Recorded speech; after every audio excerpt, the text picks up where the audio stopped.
देवर्षि श्री नारद जी विचरण करते हुए हिमालय प्रांत में, हिमालय क्षेत्र में गए। वहां उन्होंने वृक्ष देखे, वन देखा, पर्वत देखे, गंगा जी देखी, गुफाएं देखी। निरखी शैल सरी विपिन विभागा, भयउ रमापति पद अनुरागा। अनुरागा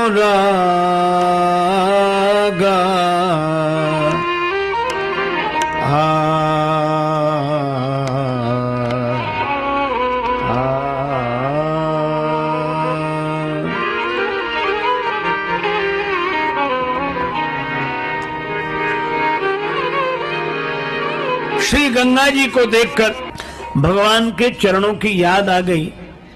आना भी चाहिए, क्योंकि गंगा जी का जन्म ही भगवान के चरणों से हुआ है।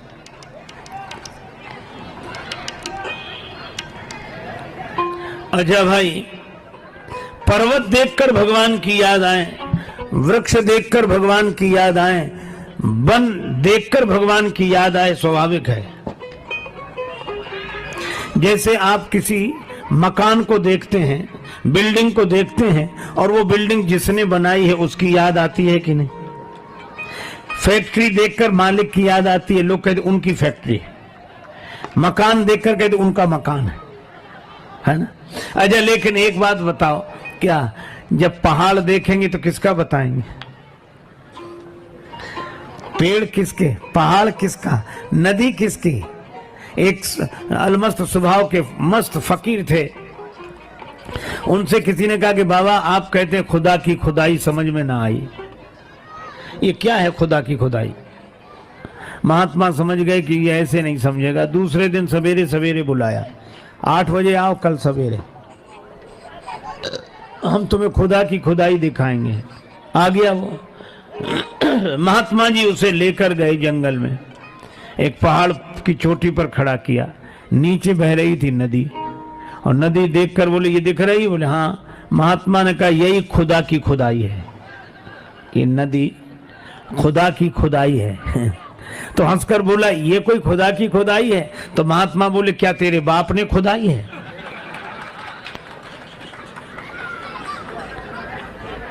ये किसने बनाया? आहा, देखो भाई,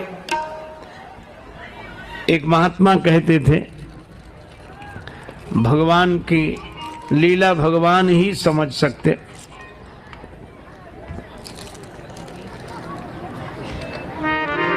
मैं तो सोच सोच के हारा, तेरियां तू जान मालिका। भगवान सोच सोच कर मैं तो थक गया, तेरी लीला तू ही जान सकता है। सूर ताहे की कहा बखाने, गोविंद की गति गोविंद जाने। मैं तो सोच सोच के हारा, तेरियां तू जान मालिका। हमें यह समझ में नहीं आया कि दुनिया तूने बनाई कैसे कैसे। कोई छिद्र नहीं, छिलका पूरी मजबूती से फल को बांधे हुए है, पर कैसे फल बिच रस तूने डारा, तेरियां तू जान मालिका। और दुनिया कैसी विचित्र,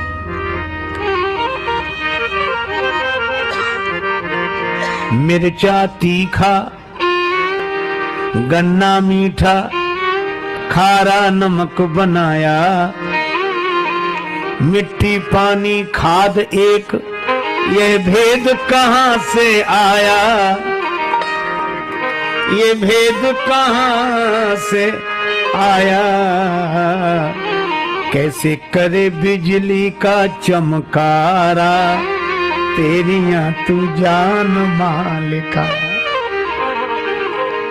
देखो, वन देखकर भगवान की याद आती है। ये पहाड़ उसी ने बनाए, पर्वत ही नहीं, नदियां उसी ने बनाई, पृथ्वी उसी ने बनाई, वृक्ष उसी ने बनाए। देखो मैं आपको एक निवेदन कर दूं, व्यक्ति जो बनाता है कविता उसको बोलते हैं कृति। व्यक्ति की बनाई हुई रचना को कृति बोलते हैं और भगवान की बनाई हुई रचना को प्रकृति बोलते हैं।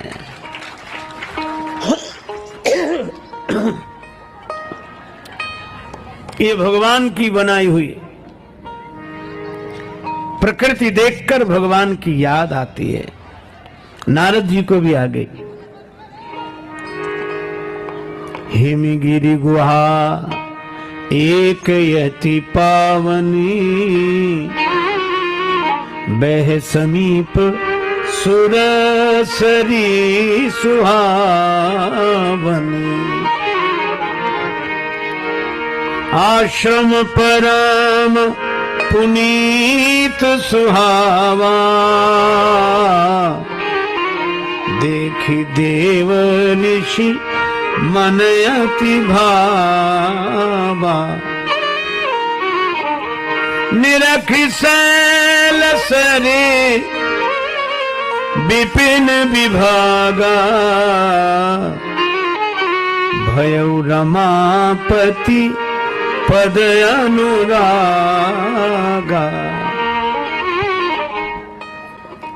नारद जी के मन में गंगा जी के तट पर हिमगिरी की है उपत्यका देखकर भगवान के भजन करने का मन हुआ। लेकिन एक कठिनाई, नारद जी को श्राप लगा है महाराज दक्ष का कि ज्यादा देर ठहर नहीं सकते और ठहरे बिना भजन हो कैसे। अच्छा, ये दक्ष का श्राप लग गया। दक्ष गृहस्थ हैं और नारद जी विरक्त महात्मा हैं। ये कथा कितनी अद्भुत है। गृहस्थ का श्राप महात्मा को लग गया। क्यों लग गया? दक्ष अपने बेटों को भेजते तपस्या के लिए, वैराग्यवान बनो, तपस्वी बनो, तपस्या के द्वारा शक्ति प्राप्त करो, तब गृहस्थ जीवन में प्रवेश करो। दक्ष के बेटे तपस्या करने जाते, लौटकर आते, रास्ते में नारद जी मिल जाते और नारद जी कहते कहां जा रहे हो? महाराज आपकी कृपा से खूब आनंद से वन में भजन किया, तपस्या की, अब गृहस्थ जीवन में प्रवेश करने जा रहे हैं। नारद जी ने कहा काहे को झंझट में पड़ते हो?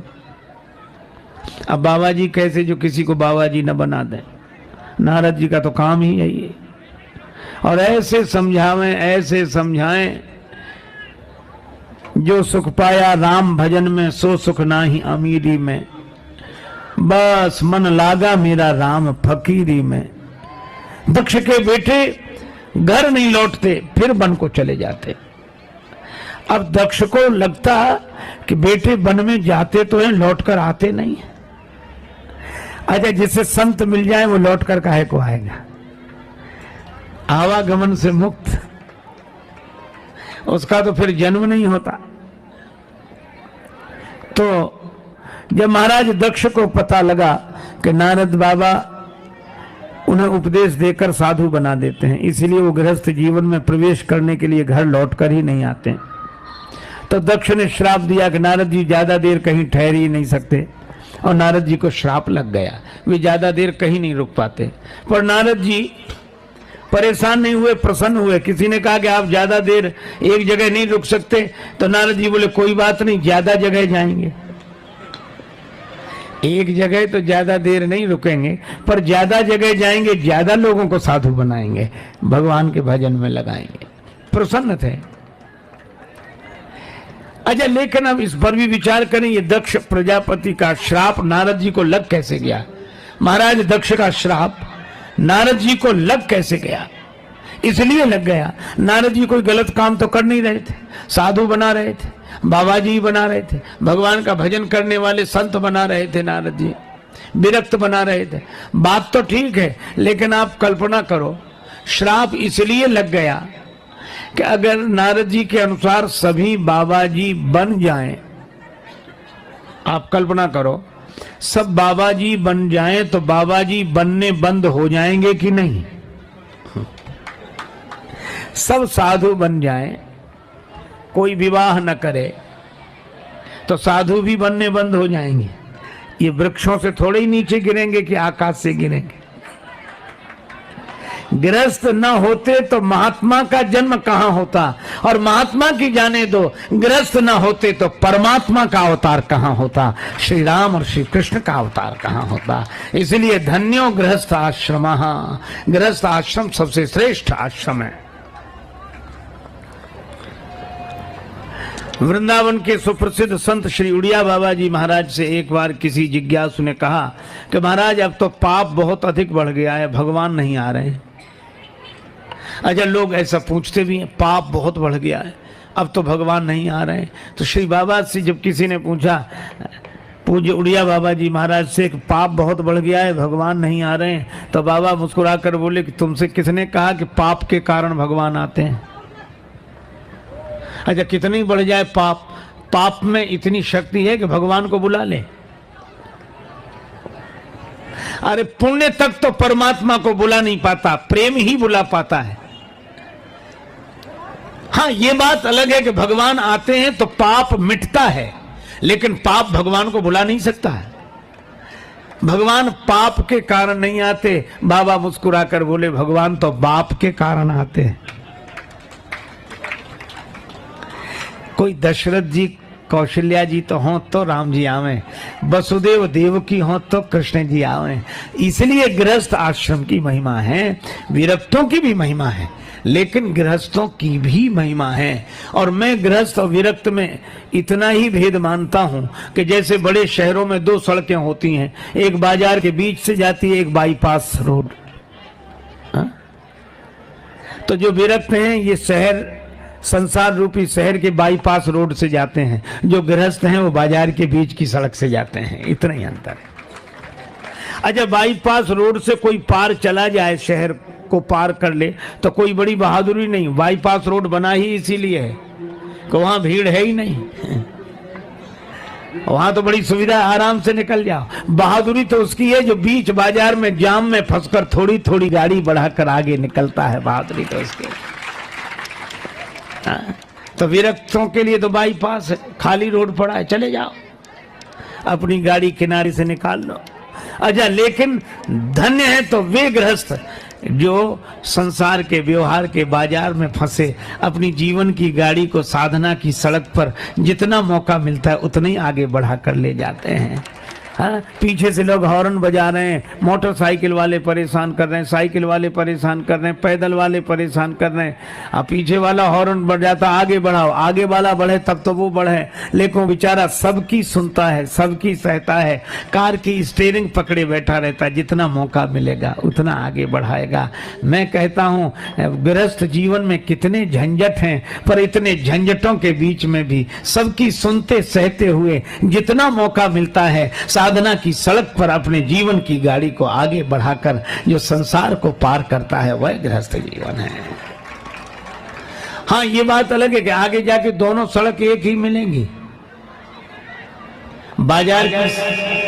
बाजार की सड़क भी वहीं जाकर मिलेगी और बाईपास रोड भी वहीं जाके मिलेगा। इसीलिए चाहे कोई विरक्त हो, चाहे कोई गृहस्थ हो, भगवान के यहाँ पहुँचने के लिए सड़क एक ही है। ये तो संसार के दो मार्ग हैं, प्रेय मार्ग और श्रेय मार्ग, बाजार के बीच का मार्ग और बाईपास रोड। इसलिए दक्ष ने श्राप दिया कि ज्यादा देर मत ठहरो, तो नारद जी कहीं ठहर ही नहीं पाते। पर आज मन में आया कि भगवान का भजन यहाँ कुछ देर बैठकर करें, पर बैठ नहीं सकते।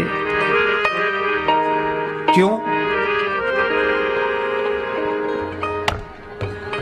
श्राप पीछे लगा है, और श्राप है कर्म का फल, और कर्म का फल माने भाग्य, प्रारब्ध, और प्रारब्ध भोगना ही पड़ता है। लेकिन प्रारब्ध से ऊपर परमात्मा है। नारद जी ने भगवान का स्मरण किया, सुमिरत हरि श्राप गति बाधी, सहज विमल मन लागी समाधि। नारद जी को समाधि लग गई। अब आप विचार करना, नारद जी को समाधि लगी भगवान की कृपा के कारण। देवराज इंद्र को डर हुआ कि देवर्षि नारद इसलिए तो तपस्या नहीं कर रहे हैं कि हमारा पद पाना चाहते हो, तो कामदेव को भेजा कि बाबा की समाधि भंग करो। कितनी अद्भुत बात है, जिस जिसको समाधि लगती है श्री राम के कारण, और जिसकी समाधि भंग होती है काम के कारण। काम का काम है समाधि भंग करना, और राम जी का स्मरण समाधि प्रदान करने वाला है। काम ने बड़ी चेष्टा की, बड़ी चेष्टा की, पर नारद जी की समाधि भंग नहीं हुई। क्यों नहीं हुई? जब जानकी नाथ सहाय करे, तब कौन बिगाड़ करे नर तेरा। सीम की चाँप सकई को तासु, बड़ रखवार रमापति जासु। खुली छतों के चिराग, खुली छतों के चिराग कब के बुझ गए होते, कोई तो है जो हवाओं के हाथ थामे हैं। कुछ नहीं बिगड़ा नारद जी का। तो कामदेव ने नारद जी के चरण पकड़ लिए। महाराज आप जैसा महात्मा नहीं, आप जैसा योगी नहीं, आप जैसा तपस्वी नहीं। बस कठिनाई सबसे बड़ी यही हुई कि नारद जी बचे थे भगवान की कृपा के गुण के कारण, और उन्होंने गुण सुन लिए अपने, प्रशंसा अपनी सुनते हैं, भगवान की महिमा से बचते हैं और तारीफ अपनी सुनते हैं। अभिमान आ गया। कामदेव ने कहा कि आप पर काम का कोई प्रभाव नहीं पड़ा। नारद जी बोले मुझे तुम पर क्रोध भी नहीं आया। भयउ न नारद मन कछु रोसा, क्रोध भी नहीं आया मुझे। तो मैंने काम को भी जीता और क्रोध को भी जीता। और कामदेव जाकर अपने राजा इंद्र से कह देना कि मुझे उनके पद का कोई लोभ नहीं है, मुझ में न काम है, न क्रोध है, न लोभ है।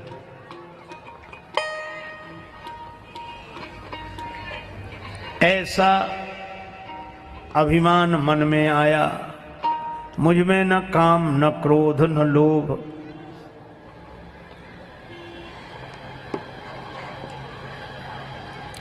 भगवान को भूल गए। अपनी प्रशंसा सुनकर अभिमान से भर जाने वाला भगवान को भूल ही जाता है।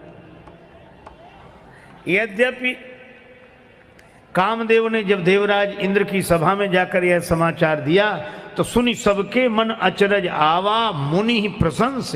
प्रशंसा तो नारद जी की पर हरि ही सिरुनावा। प्रणाम भगवान को किया कि महिमा उनकी है। लेकिन नारद जी को लगा कि मैंने काम को जीत लिया, तो मुझसे पहले भी क्या किसी ने काम को जीता? हाँ, याद आया। किसने? शंकर जी ने। हाँ, शंकर जी ने काम को तो जीत लिया पर क्रोध को नहीं जीत पाए, तभी तो क्रोध करके काम को भस्म कर दिया। पर वाह रे नारद, काम को भी जीता, क्रोध को भी जीता, लोभ को भी जीता। अब हमारे जैसा कौन? तो चलो शंकर जी के पास चलते हैं, उन्हें बता तो दें कि हम आपसे आगे बढ़ गए। अभिमानी की यही प्रकृति होती है। जब मन में आता है अभिमान तो हम दूसरे का करते हैं अपमान। शंकर जी के पास नारद जी गए तो शंकर जी ने सोचा कि देवर्षि आए हैं, संत आए हैं, तो भगवान की कथा सुनने को मिलेगी। पर शिव जी ने कहा कि पधारो पधारो देवर्षि, आपके द्वारा श्री राम कथा सुनने को मिलेगी। नारद जी बोले आजकल हम नई कथा करने लगे। शंकर जी ने कहा कथा तो परम पुरातन नित्य नूतन है, नई कैसे? और नई कथा क्या सुनाई? राम कथा सुनने के लिए शंकर जी बैठे थे और नारद जी ने शंकर जी को सुनाई काम कथा।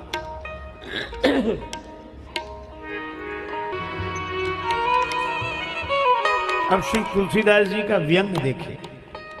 शंकर जी नारद जी से सुनना चाहते हैं रामचरित, और नारद जी ने सुना है मारचरित। श्री राम कथा नहीं, काम कथा।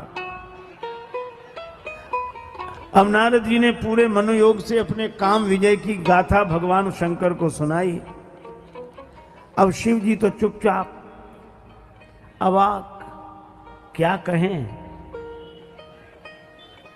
जब नारद जी राम कथा के स्थान पर काम कथा कहने लगे, भगवान का स्थान कथा में अभिमान ने ले लिया, तो क्या कहें। जब शंकर जी ने कोई अभिव्यक्ति नहीं दी तो नारद जी पूछने लगे, महाराज कथा कैसी लगी। तो शंकर जी ने कहा कि हमने कथा सुनाने के लिए एक बार हाथ जोड़े थे, अब बार बार हाथ जोड़ रहा हूं, बार बार बिनमो मुनि तो ही, कि जैसे यह कथा हमें सुनाई वैसे और कहीं मत सुनाना। नारद जी बोले और किसी सुनाना, भगवान को छोड़कर तो हमें और किसी से मतलब है नहीं। हां उन्हीं को मत सुना, तिमि जनि हरि सुनाए वो कब हूं। नारद जी बोले वैसे तो नहीं सुनाएंगे, अगर चर्चा चल जाए तो। शंकर जी बोले चले वो प्रसंग दुराये वो तब हूं, प्रसंग चले तो भी छिपा लेना। शंकर जी ने हितोपदेश दिया। भगवान शंकराचार्य कहते हैं कोवा गुरुर्यो ही हितोपदेष्टा, संबुदीन उपदेश हित नहीं नारद ही सुहान। भरद्वाज कौतुक सुनहु हरि इच्छा बलवान।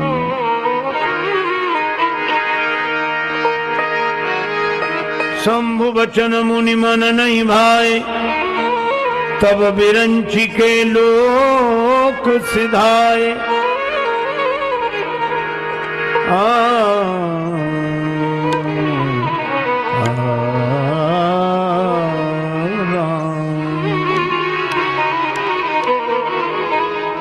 शंकर जी ने समझाया पर नारद जी को बात अच्छी नहीं लगी। जब आते अच्छे दिन तो अच्छी बात सुहाती, ना ही तो समझाने पर भी नहीं समझ में आती। भगवान की इच्छा। नारद जी को लगा कि ये कहते हैं कि भगवान को मत सुनाना यह कथा, विष्णु भगवान को काम विजय की गौरव गाथा मत सुनाना। हमको क्या मतलब जो भगवान के पास जाए, अब तो भगवान हमें बुलाएंगे। हमने जो कीर्तिमान स्थापित किया किसी ने किया, काम क्रोध लोभ तीनों पर विजय प्राप्त कर ली। अब नारद जी सोच रहे थे कि भगवान की ओर से निमंत्रण आएगा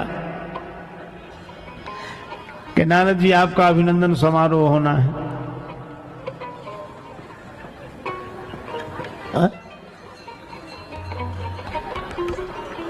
भगवान ने कोई खबर नहीं ली। नारद जी सोच रहे थे कि भगवान बुलाएंगे, सम्मान होगा हमारा। लक्ष्मी माता ने कहा कि नारद बाबा की आपने खबर नहीं ली, बहुत दिन हो गए। भगवान ने कहा कि अब नारद बाबा को एक बीमारी लग गई, हम उनकी खबर अच्छी तरह लेंगे। अब नारद जी यही सोचे कि भगवान ने आज तक हमें बुलाकर सम्मानित नहीं किया, हो सकता है भगवान को पता न लगा हो। अब नारद जी ठहरे, बाबा जी कोई परिवारी व्यक्ति होते तो किसी सदस्य को भेजते कि जाओ भगवान से कहे आओ। लेकिन नारद जी को लगा कि एक बार चलो हम ही जाकर भगवान को बता दें कि हमने क्या कमाल किया है।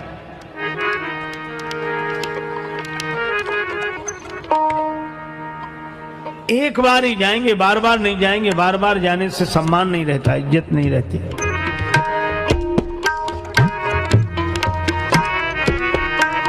एक बार कर थल बर बीना, एक बार कर थल बर बीना,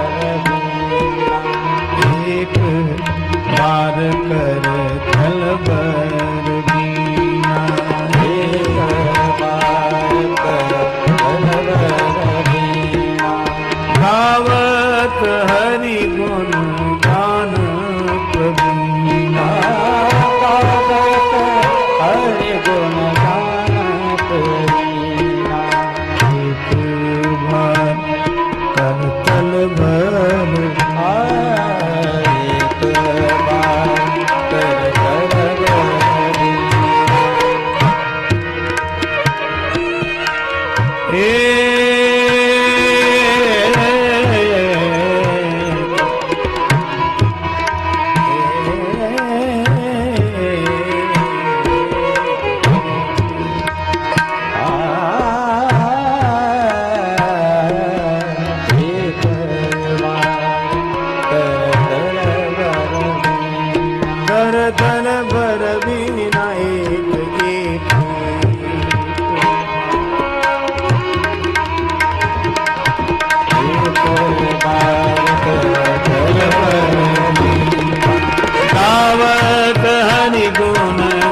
एक बार करतल बर बीना। अच्छा, इस पंक्ति पर ध्यान देना, करतल बर बीना।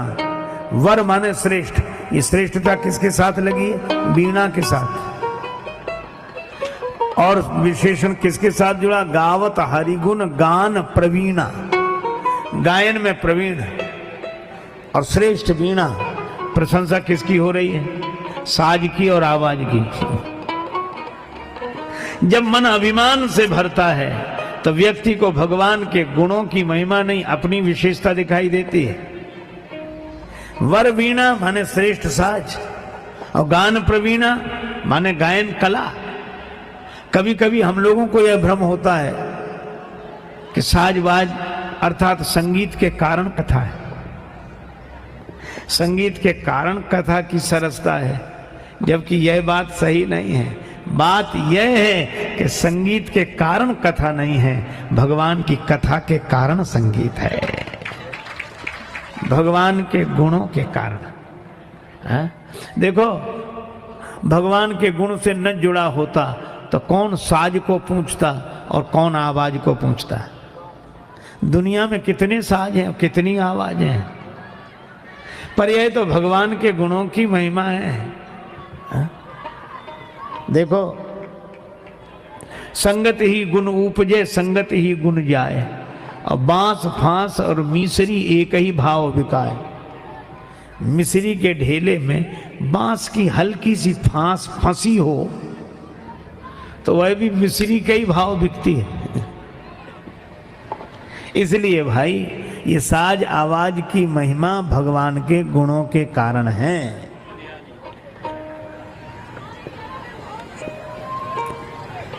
देखो, नारद जी को अपनी विशेषता दिख रही, वीणा श्रेष्ठ दिख रही है, गायन में प्रवीण, हरिगुण तो बीच में फंस गए। गावत हरिगुण गान प्रवीणा, और गए कहां? क्षीर सिंधु, क्षीर समुद्र में गए, जहां भगवान नारायण श्री लक्ष्मी जी के संग विराजमान है। भगवान नारायण मुस्कुराए, लक्ष्मी माता ने कहा क्या हुआ प्रभु? भगवान ने कहा नारद जी आ रहे हैं। अच्छा, आप कोई ना कोई लीला जरूर करोगे, और भगवान ने लीला की भी। नारद जी जैसे ही आए तो हर बार तो नारद जी आते थे, प्रणाम करते थे। आज नारद जी जैसे ही प्रणाम के लिए झुके तो भगवान ने उन्हें प्रणाम नहीं करने दिया, हाथ पकड़, नहीं, वो झुक रहे थे चरणों में, हाथ पकड़ लिया, नहीं, हृदय से लगा लिया। हरस मिले उठी रमा निकेता, मिले। अब नारद जी मनी मन बड़े खुश हुए कि भगवान भी समझ गए कि पुराने वाले नारद नहीं रहे, अब इन्हें प्रणाम की जरूरत नहीं, अब तो ये बराबरी वाले हैं, बराबरी वाले तो मिलते हैं। एक तो हृदय से मिले, और फिर एक लीला भगवान ने यह की कि नारद जी नीचे बैठने लगे। भगवान ने कहा नहीं, बैठे आसन ऋषि ही समेता, बराबरी में बिठाया। और जब बराबरी में बिठाया तो नारद जी समझ गए कि भगवान को भी पता लग गया है कि हम और भगवान बराबरी के ही हैं, कोई भेद नहीं है। जब प्रभु ने एक व्यंग और किया, नारद बाबा बहुत दिन में दया की, बहुत दिनन कीनी मुनि दाया। और उसमें व्यंग यह था कि पहले तो आप दर्शन करने आते थे, अब तो दया करने आए हो कि दर्शन की तो जरूरत आपको है नहीं। और यह भी व्यंग विनोद था कि आप जैसे महात्माओं को तो हम पर दया करनी चाहिए। कहाँ रहे?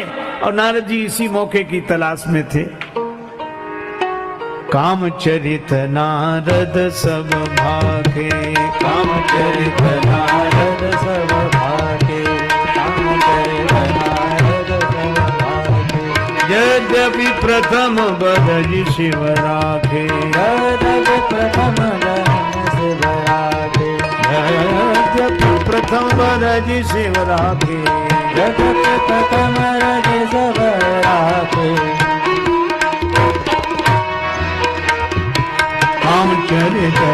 कामचरित नारद सब, कामचरित नारद सब, कामचरित नारद सब भागे, कामचरित नारद सब भागे,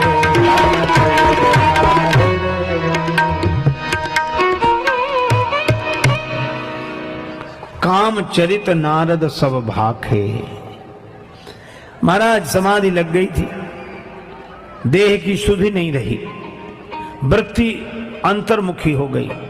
भगवान ने कहा सर्दी गर्मी वर्षा में भी समाधि भंग नहीं। अरे महाराज आप सर्दी गर्मी वर्षा की कहते, काम आया काम, बड़ी चेष्टा की पर मेरा कुछ नहीं बिगड़ा। अच्छा ये तो बात सही है कि नारद जी का कुछ नहीं बिगड़ा, लेकिन आप ऐसे सोचो, आए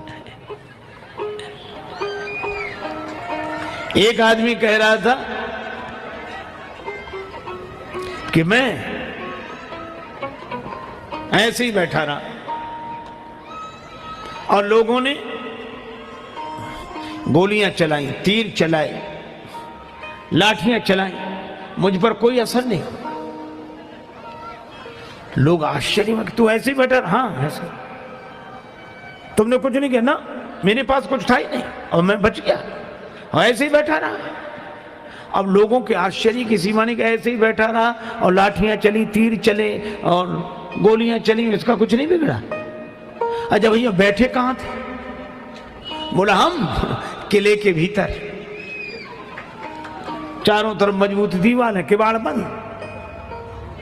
अच्छा ये बताओ, ये जो बच गया आदमी, ये उसकी महिमा है कि किले की? मैदान में बैठा होता तो पता लगता है। तो नारद जी काम के बाणों से बच गए क्योंकि वे भगवान की कृपा के किले में बैठे थे, बाहर बैठे होते तो पता लगता। पर महिमा अपनी। भगवान रूख बदन कर वचन मृदु बोले श्री भगवान। भगवान ने कहा कि नारद जी तुम्हारे सुमिरन ते मिटे मोह मार मदमान, तुम्हारे स्मरण से काम क्रोध लोभ मोह मद मत्सर मिटेंगे। नारद जी बड़े खुश हुए कि अभी तक भगवान के स्मरण से ये सब विकार मिटते थे, अब हमारे स्मरण से मिटेंगे, अब हमारे स्मरण से। तो अब तो हम भगवान हो ही गए। तो नारद जी के मन में तो अभिमान, पर ऊपर से कहते हैं कृपा तुम्हारी सकल भगवाना, अब भीतर अभिमान का भाव। नारद कहा सहित अभिमान। नारद जी भगवान को प्रणाम करके विदा हुए। भगवान सोचने लगे, उर अंकुरे गर्भ तरु भारी, बेग सो मैं डारी हूं उखारी, पन हमार सेवक हितकारी। लक्ष्मी माता ने कहा कि नारद जी को तो पहले ही बहुत अभिमान था, आपने बढ़ा क्यों दिया? इतना सम्मान किया, चरणों में प्रणाम कर रहे थे, आपने प्रणाम नहीं करने दिया, हृदय से लगा लिया है। नीचे बैठ रहे थे, बराबर पर बिठा दिया, तो आपने तो अभिमान और बढ़ाया है। भगवान ने कहा लक्ष्मी जी कभी कभी बीमारी बढ़ानी भी पड़ती है। कहा कब? आप ऐसे सोचो जैसे किसी को फोड़ा हो जाए, व्रण शरीर में कहीं फोड़ा हो जाए, अब वो जाए डॉक्टर के पास कि डॉक्टर साहब कल से ये फोड़ा हुआ, तो डॉक्टर औषधि देता है कि इसको खा लो, फोड़ा बैठ जाएगा। अभी शुरुआत है, ये गोली खा लो, फोड़ा वहीं बैठ जाएगा।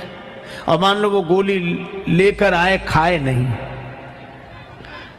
तो फिर फोड़ा बैठेगा भी नहीं, वह तो बढ़ेगा। अब दूसरे डॉक्टर के पास जाए कि डॉक्टर साहब ये फोड़ा तो इतना बड़ा हो गया, तो डॉक्टर क्या कहेगा, अब तो बढ़ गया।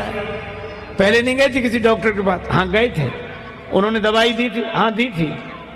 वो कह रहे दवा खा लेना तो बैठ जाएगा। तुमने खाई थी दवा? नहीं खाई। तो डॉक्टर कहेगा अब तो गड़बड़ी हो गई, अब ये बैठ नहीं सकता, अब ये इतना बढ़ गया है कि दवा से भी बैठेगा नहीं, फिर अब तो इसका ऑपरेशन होगा। तो साहब अब ऑपरेशन ही कर दो। का ऑपरेशन लायक अभी हुआ नहीं है, थोड़ा और बढ़े तब इसका ऑपरेशन होगा। बस भगवान ने वही किया कि नारद जी के मन में अभिमान का फोड़ा हुआ था। शंकर भगवान रूपी पहले डॉक्टर ने जो उपदेश की गोली दी थी, अगर खा लेते तो ये फोड़ा वहीं बैठ जाता, पर उस उपदेश की गोली को नहीं खाया। तो भगवान ने कहा कि अब हमें ऑपरेशन करना पड़ेगा, लेकिन ऑपरेशन लायक हो जाए इसलिए थोड़ा और बढ़ाया है ताकि ऑपरेशन आसानी से हो सके। और मुझे भी तो लगता है कि भगवान जिन जिन के अभिमान का फोड़ा ऑपरेशन के द्वारा ठीक करना चाहते, उनका अभिमान बढ़ाते और हैं।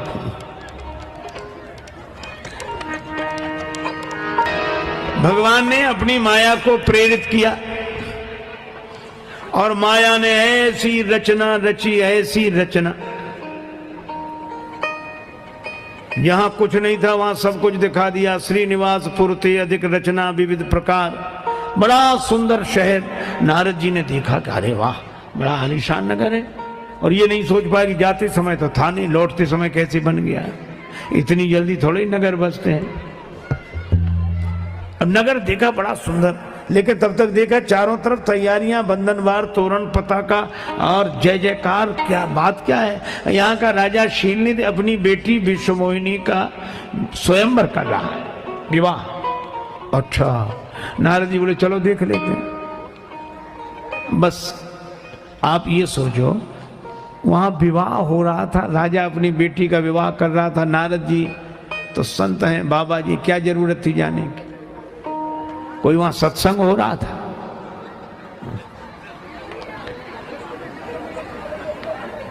हाँ?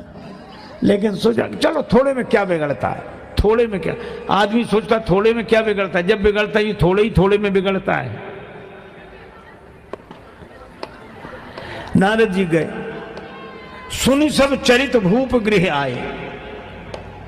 शीलनिधि राजा ने बड़ा स्वागत किया देवर्षि नारद का और अपनी बेटी को बुलाया। महाराज इसकी हस्तरेखा देखो। हस्तरेखा देखने के लिए नारद जी से निवेदन किया शीलनिधि ने, और नारद जी ने विश्वमोहिनी का जो रूप देखा, उसका नाम ही विश्वमोहिनी, विश्व को मोहित करने वाली, अर्थात भगवान की माया। जो शिव बिरंच कहा मोहई को है बपुरा आन, शिव जी ब्रह्मा जी के मन को भी मोहित करने वाली भगवान की माया ही विश्वमोहिनी है। अब नारद जी ने जो देखा तो देख रूप मुनि बिरति बिसारी, रूप देखकर वैराग्य बिसर गया। अब जरा थोड़ा सा मनोयोग पूर्वक ध्यान से सुनना, वैराग्य मिटा नहीं, भूल गए, थोड़ी देर के लिए विस्मृत हुआ, मिटा नहीं। लेकिन गड़बड़ी क्या हुई, देख रूप मुनि बिरति बिसारी, यही समझ जाते तो ठीक था।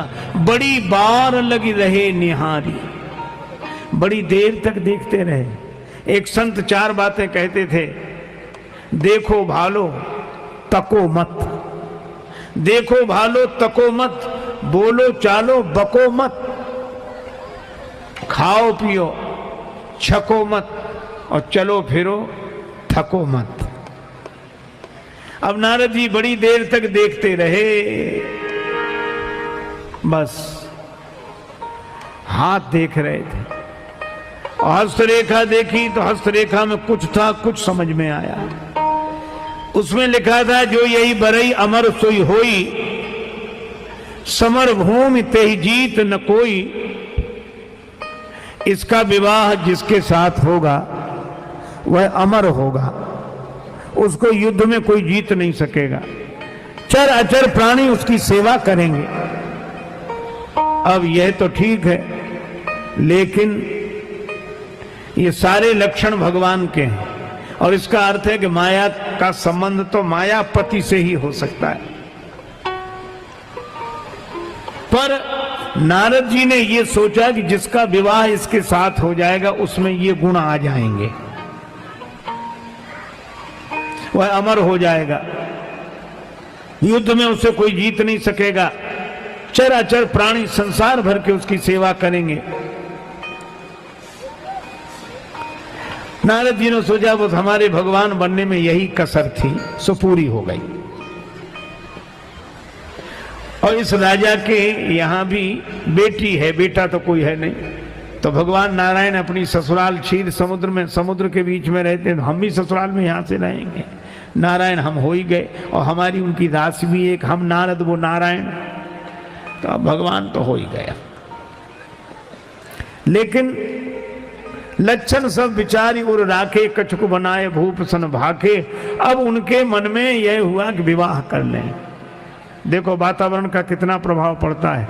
नारद जी वही हैं, जब वन में जाते हैं गंगा जी को देखते हैं तो भगवान के भजन का मन होता है, और स्वयंवर सभा में विश्वमोहिनी को देखते हैं तो विवाह का मन होता है।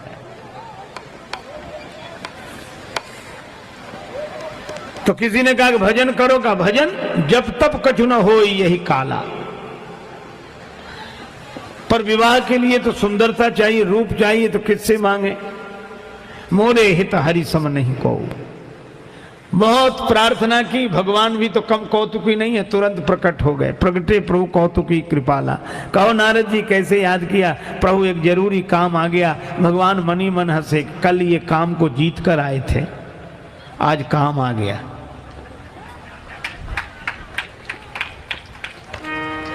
ये तन कीमती है मगर है विनाशी। ये तन कीमती है मगर है विनाशी। कभी अगले क्षण के भरोसे न रहना। कभी अगले क्षण के भरोसे न रहना। निकल जाएगी छोड़ काया को पल में। निकल जाएगी छोड़ काया को पल में। सदा श्वास धन के भरोसे न रहना। सदा श्वास धन के भरोसे न रहना। एक पल में योगी एक पल में भोगी। एक पल में योगी एक पल में भोगी। पल भर में ज्ञानी पल में वियोगी। एक पल में ज्ञानी एक पल में योगी।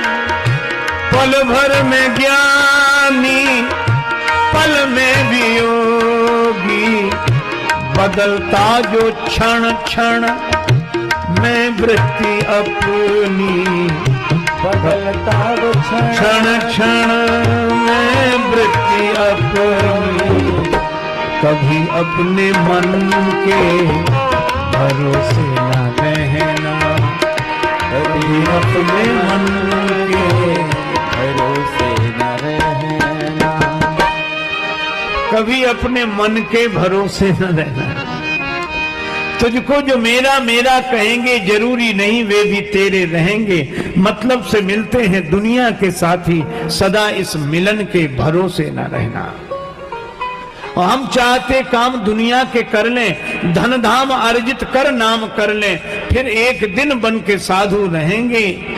उस एक दिन के भरोसे न रहना। राजेश अर्जित गुरु ज्ञान कर लो, या प्रेम से राम गुणगान कर लो, अथवा श्री राम नाम रटो नित नियम से। किसी अन्य गुण के भरोसे न रहना। कभी अपने मन के भरोसे न रहना। और वही हुआ। नारद जी भगवान से कहने लगे जरूरी काम आ गया। भगवान ने कहा हमारे लायक कोई सेवा हो तो बताओ। प्रभु विवाह करना चाहता हूं। भगवान ने कहा ये तो बड़ी अच्छी बात, क्या चाहते हो? अपना रूप दे दो। भगवान ने कहा ऐसी मांग तो आज तक नहीं आई, रूप हमारा विवाह तुम्हारा।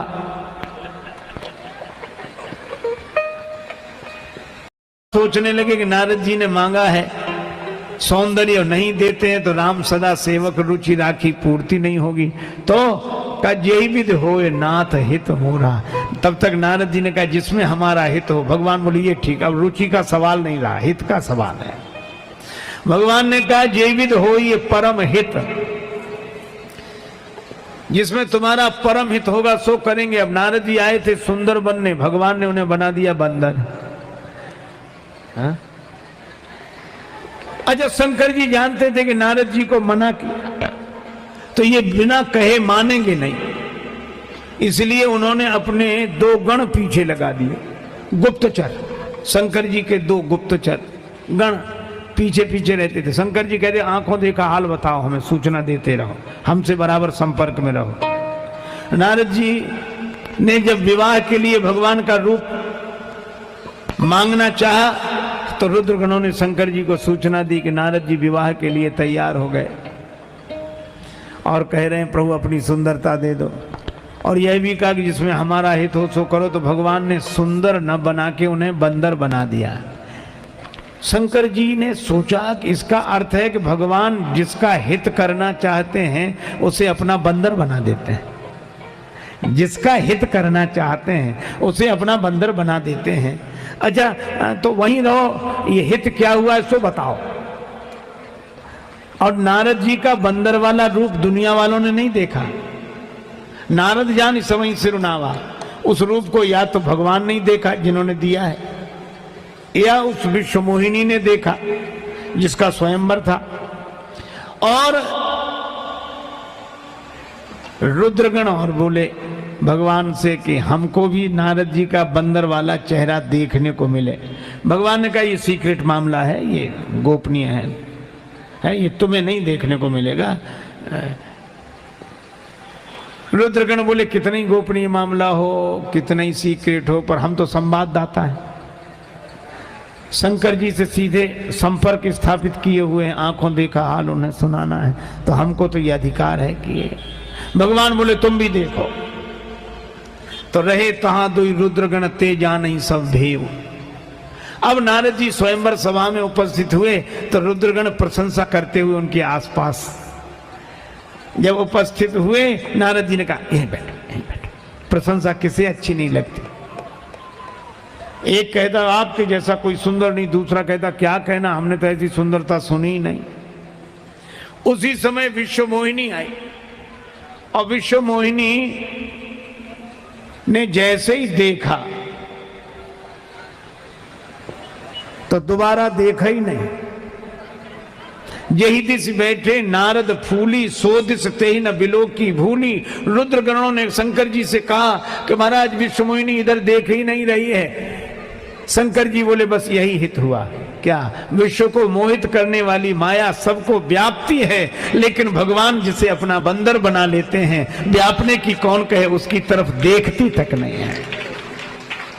अच्छा, और उसकी तरफ ही नहीं, उसकी तरफ जो बैठे हैं उनकी तरफ भी नहीं देखती।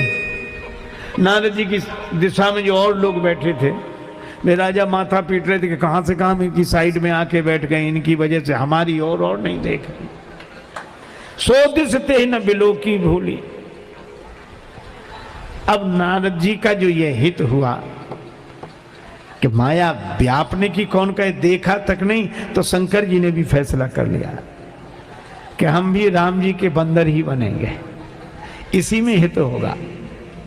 लेकिन अब बने कैसे? तब तक ब्रह्मा जी ने घोषणा की कि भगवान नारायण नर बनकर आ गए। तो देवता बोले हम लोग क्या करें? ब्रह्मा जी बोले तुम बानर बनो। बानर तनु धरि धरि मई हरिपद से बहु जाए। तो जितने देव थे सब बानर बने और भगवान की प्रतीक्षा करने लगे वन में रहकर। तो देव तो बानर बने, पर महादेव क्या बने? महादेव भी बानर बनना चाहते हैं, तो भगवान से प्रार्थना की कि प्रभु हमको भी अपना बंदर बना लो। भगवान ने कहा कैसे बनावें? तो शंकर जी ने कहा कोई ना कोई योग बनाओ। और भगवान ने कहा अच्छा बनाएंगे। कहा कैसे? कहा नारद जी को बंदर बनाया विश्व मोहिनी के कारण, और शंकर भगवान तुम्हें हम अपना बंदर बनाएंगे मोहिनी के कारण, मोहिनी अवतार के कारण। और यही हुआ कि भगवान ने जब अमृत वितरण किया देवताओं को, वह मोहिनी रूप जिसको देखकर सभी मोहित हो गए थे, शंकर जी ने भगवान विष्णु से कहा हमें आप अपने उस रूप का दर्शन कराएं। तो भगवान ने कहा कि मत देखो, फिर हम तुम्हें याद ही नहीं रहेंगे। मोहिनी रूप से मोहित हो जाओगे तो भूल ही जाओगे कि हम भगवान हैं। शंकर जी बोले हम देख रहे हैं कि आप भगवान हैं। कहाँ? अभी तो देख रहे हो, बाद में नहीं देख पाओ। हमारी माया ऐसी विलक्षण है। अच्छा फिर भी देखेंगे। और जब भगवान नारायण ने मोहिनी रूप धारण किया तो शंकर जी भूल गए कि ये भगवान है। ऐसे मोहित हुए कि उस मोहिनी को हृदय से लगाने के लिए दौड़ पड़े और भगवान लीला करें, बार बार छिपे इधर उधर। शंकर जी आकुल व्याकुल, आहा प्रकारांतर से ही सही, पर भगवान के प्रति हुए इस आकर्षण से शंकर जी का जो तेज स्खलित हुआ, भगवान प्रकट हो गए।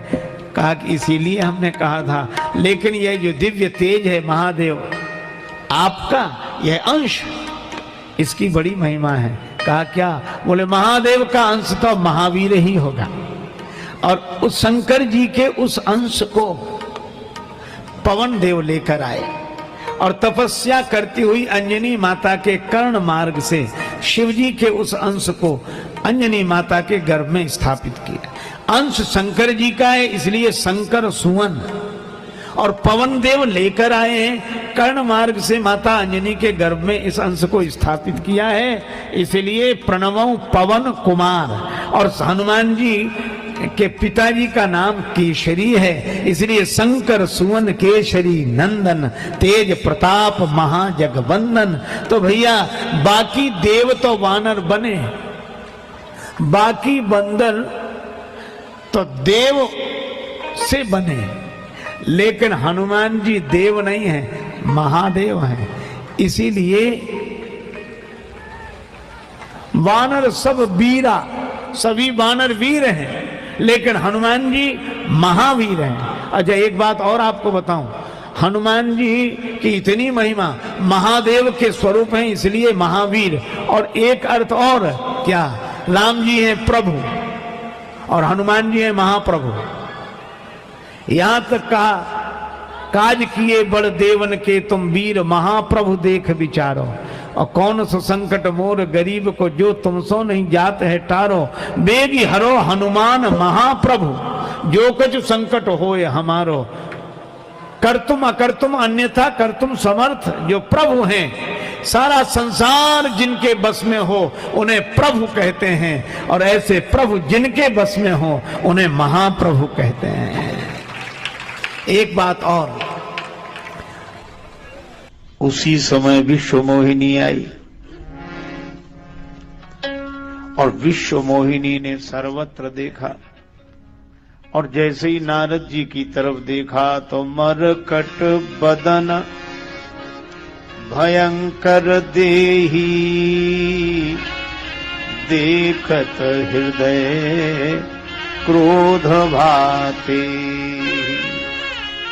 और उसने जो मरकट बदन भयंकर देह, बड़ा क्रोध आया उसे, और इतना क्रोध आया कि यही दिसी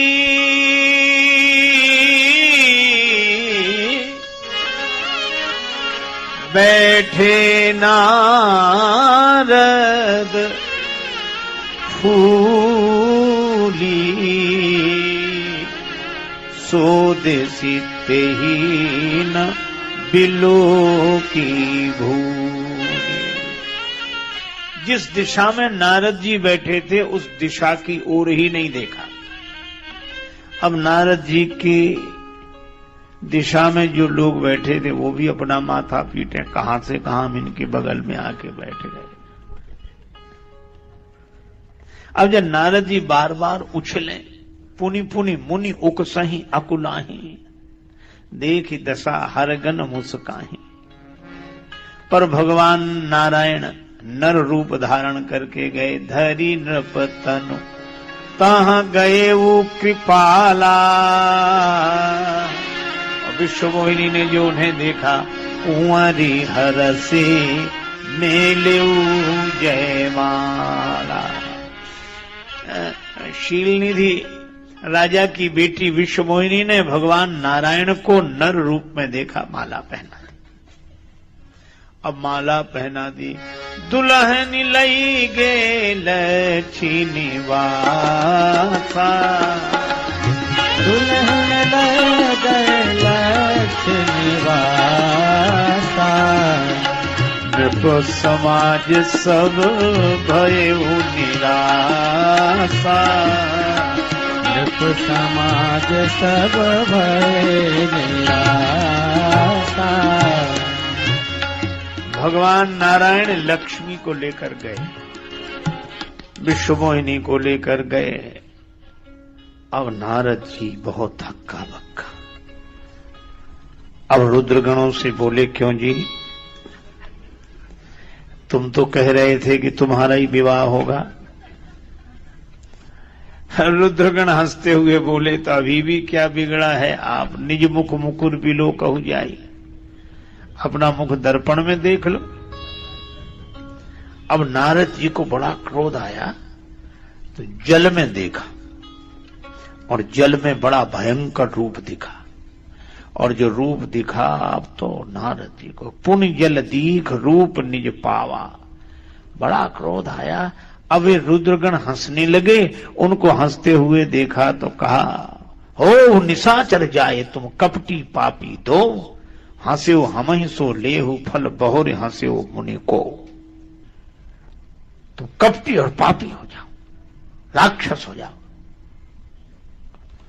अब दोनों कांपने लगे कि महाराज, कौतुक बस देखा था, उसका फल मिल गया, पर हमने तो केवल सूचना दी है, पर जिसने ये सुंदरता दी है उन्हें। नारद जी ने कहा, उन्हीं के पास जा रहा हूं। अब होंठ फड़क रहे हैं, मन में बड़ा गुस्सा है, और सपद चले कमलापति पाही, आज भगवान को भी बता दूंगा। देवर्षि नारद जी श्राप दें, सीधे भगवान के पास। और भगवान बड़े कौतुकी, बीच ही पंथ मिले धनुजारी,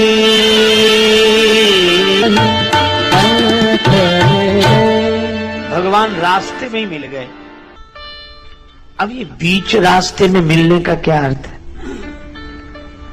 आप ऐसे सोचो, जैसे एक आदमी किसी ऐसी ट्रेन में बैठ जाए जो पूर्व की ओर जाने वाली में बैठना हो, पश्चिम की तरफ जाने वाली में बैठ जाए।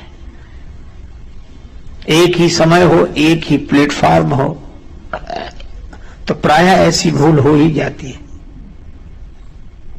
तो रास्ते में, बीच रास्ते में टीटी मिलता है, टिकट। और जब टिकट देखेगा तो कहां जा रहे हो, कुछ होश है? यह गाड़ी वहां नहीं जा रही जहां तुम्हें जाना है। तब बेचारे को होश आता है। अच्छा, भगवान ने एक कौतुक और किया, अकेले नहीं मिले, संग रमा सोई राजकुमारी, लक्ष्मी जी संग में और वो विश्व मोहिनी भी संग में, दो। और नारद जी को देखकर भगवान हंसकर बोले, मुनि कहां चले? हे मुनि महाराज, कहां जा रहे हो? क्योंकि आपने जिस ट्रेन में बैठने का निश्चय किया, वो काम क्रोध मद लोभ सब नाथ नरक के पंथ, सब परिहर रघुवीर ही भजहु भजहि जहि संत। आप सब छोड़कर राम जी का भजन करो। पर नारद जी तो बड़े क्रोध में, दो को और देख लिया। उसी समय बोले बस तुम्हारे ही पास। भगवान ने कहा तो हमारे लायक कोई सेवा? भगवान ने कहा कि हमारे लायक कोई सेवा हो तो बताएं। नारद जी ने कहा आप कर चुके, अब हमें करनी है। अब तो नारद जी ने जो बोलना शुरू किया, हे भगवान, स्वार्थी, कपटी, कुटिल। भगवान हंसते रहे, नारद जी गालियां देते रहे। अब नारद जी गाली दें और भगवान हंसे, तो नारद जी ने कहा हम गाली दे रहे हैं, तुम्हें हंसी आ रही है? भगवान ने कहा कि अभी अभी हमारा विवाह हुआ है और विवाह में गालियां दी ही जाती हैं, तो वहां नहीं दी गई गालियां, यहां दी गई। हम समझेंगे कि अभी हमारा विवाह ही हो रहा है, बायना अच्छे भवन में दिया है, अब इसका बदला मिलेगा तुम्हें। और नारद जी इतने क्रोध में कि उसी समय बोले, बंचो मोहि जवनि धरि देहा, सोई तनु धरहु श्राप मम एहा। मुझे विवाह से वंचित कर दिया, जो शरीर धारण करके तुम उसी राज्य परिवार में जन्म लो। मम अपकार कीन तुम भारी, नारी विरह तुम हो दुखारी। और तीसरी बात, मम अपकार कीन तुम भारी, नारी विरह तुम हो दुखारी। और कपि आकृति तुम कीन हमारी, करी ही कीस सहाय तुम्हारी। बंदर तुम्हारी सहायता करेंगे। तुमने मेरा अपकार किया है, पत्नी के विरह में रोते हुए घूमोगे, और राजा का वेश धारण करके हमारे साथ छल किया है, तुम राज्य परिवार में जन्म लो, ये मेरा श्राप है। भगवान ने कहा कि अब मत कहना, परम स्वतंत्र न सिर पर कोई। अब सिर पर मैंने कुछ रख लिया है। क्या रखा है? आपका दिया हुआ श्राप। श्राप शीस धरी, हरस ही प्रभु बहु विनती की। भगवान ने सोचा कि कुछ सजा तो हमें भी मिले, कौतुकी कृपालु होकर आए थे। तो भगवान ने यह सजा स्वीकार कर ली और उसके बाद हर्षित होकर प्रभु बहु विनती कीन। भगवान ने बहुत सी विनती की और उसके बाद निज माया के प्रबलता करसी कृपा निधि लीन। भगवान ने अपनी माया हटाई। जब हरि माया दूर निवारी, नहीं तहां रमा न राजकुमारी, न विश्वमोहिनी न लक्ष्मी जी, केवल भगवान खड़े। अब नारद जी पर से माया का प्रभाव समाप्त हुआ तो नारद जी चरणों में गिर गए। नारद जी ने चरण पकड़ लिए और यही कहा, मृषा हो मम श्राप कृप। मेरा श्राप मिथ्या हो जाए। मैं दुर्वचन कहे बहु तेरे, कहे मुनि पाप मिटहि किमि मेरे। मैंने आपको दुर्वचन कहे, मेरे पाप कैसे मिटेंगे? ये मेरा श्राप मिथ्या हो जाए। बार बार प्रार्थना करने लगे तो भगवान हंसकर यही बोले, मम इच्छा कह दीन दयाल। तुमने जो श्राप दिया यह मेरी इच्छा थी आपकी। हाँ, शुरू से देखो अब तक समाधि कैसी लगी? मेरी इच्छा से। सुमिरत हरि श्राप गति बाधी, सहज विमल मन लागी समाधि।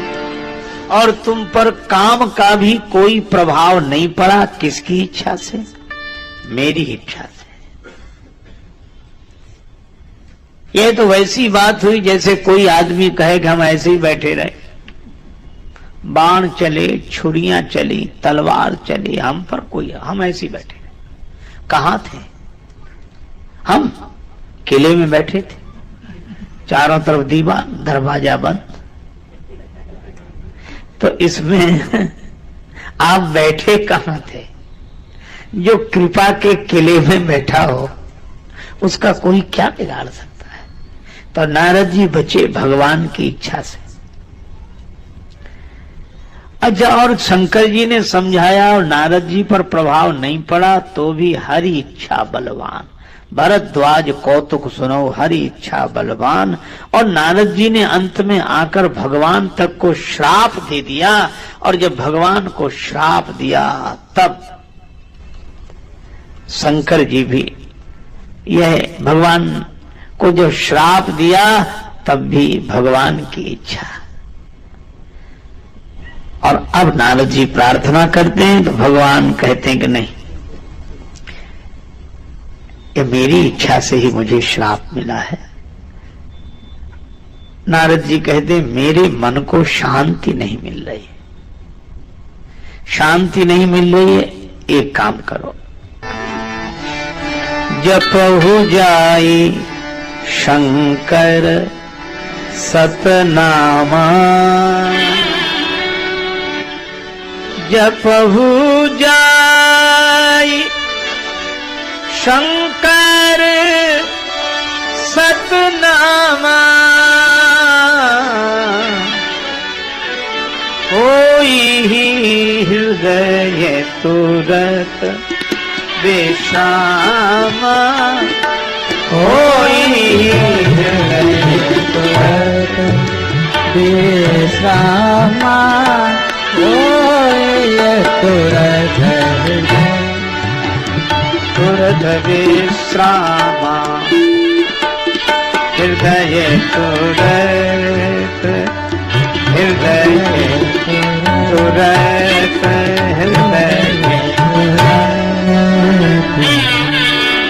विश्राम मिलेगा आपके मन को।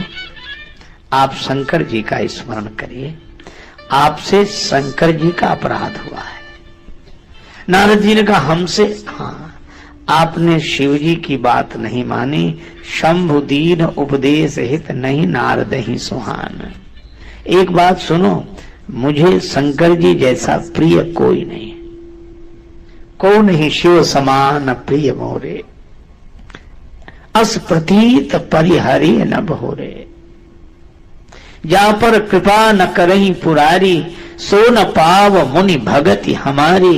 अगर तुम्हें मुझसे प्रेम है तो भगवान शंकर का स्मरण कर। कहा एक सज्जन तो कह रहे थे भगवान ने 108 नामों के लिए कहा, जपहु जाय शंकर सतनामा, उनके 108 नाम लिए जाएं, होई हृदय तुरंत विश्रामा, हृदय को तुरंत विश्राम मिलता है। शतनामा का अर्थ है 108 नाम। यह नहीं है, एक सज्जन कह रहे थे कि नारद जी ने से भगवान ने कहा जपहु जाय शंकर सतनामा, सतनाम जपो, धन्य है हमारा सतना जहां भगवान शंकर के नाम स्मरण करने के लिए कहे। अरे भाई ऐसा अर्थ नहीं है, जपहु जाय शंकर सतनामा, 108 नाम शंकर जी के लिए जाएं। इस तरह भगवान ने नारद जी को उपदेश दिया कि तुम शंकर जी का स्मरण करो, शंकर जी का भजन करो। नारद जी आनंदित होते हुए आए और भगवान जब वनवासी भी बने तो प्रभु तरुतर कपिडार पर, भगवान नीचे और बंदर वृक्ष के ऊपर। लक्ष्मण जी ने कहा इन बंदरों को बैठना नहीं आता, आप कहो तो उठना बैठना सिखा दें इन्हें। ये कैसे सेवक हैं जो सिर पर चढ़कर बैठे। भगवान बोले इन्हें बैठे रहने दो, ऊपर ही ठीक। क्यों? कहीं देवर्षि नारद जी ने देख लिया तो यह तो नहीं कहेंगे न सिर पर कोई, वे देख लेंगे कि आज भी मेरा श्राप बंदरों के रूप में भगवान के सिर पर चढ़ा हुआ है, इसलिए इन्हें सिर पर ही रहने दो। और इन्होंने अपनी ममता की छाया मेरे सिर पर कर रखी है, कपि के ममता पूंछ पर, और ये पूंछ इन्होंने मेरे सिर पर आसपास डाल रखी है, तो इनकी ममता की छाया है और ये सिर पर है। बड़ा अच्छा है, बड़ी कृपा है।